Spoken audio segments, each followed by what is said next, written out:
ప్రస్తుత కాలంలో దేశమంతా, ఆంధ్రప్రదేశ్ కాదు, దేశమంతా ఈ ట్రెండ్ నడుస్తుంది.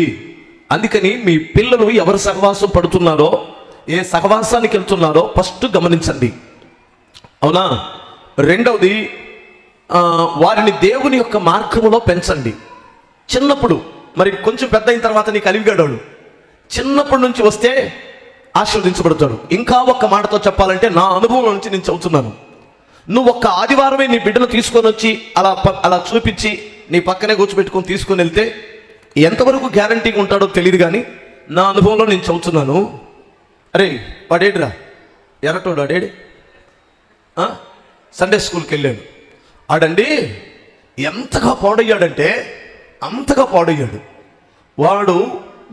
వాడి ఫ్రెండ్స్ యొక్క భుజాల మీద డ్యాన్స్ అనమాట. మందు ఇలా త్రాగుతూ, వాడి వయసు ఎంతో తెలుసా? 14 సంవత్సరాలు. ఫ్రెండ్స్ భుజాల మీద ఎక్కి అక్కడ డ్యాన్సు. వాడు డ్యాన్స్ చేస్తుంటే కింద ఒక రకమైన పొగ పెట్టడం, అర్థమవుతుందా? డీజే బాక్సుల ముందు డ్యాన్స్ చేస్తూ వీడియోలు తీసి పెట్టేవాడు వాడు. ఆ తల్లిదండ్రులు ఎంతగా కన్నీరు కార్చారంటే అంతగా కన్నీరు కార్చారు. చివరికి తండ్రి అంటే వాడికి బద్ధశత్రువు ఎవరంటే తన తండ్రే. వాళ్ళ తండ్రిని చంపడానికి వాడు వెనకాడట్లేదు, అంటే అంత పగతో ఉన్నాడు.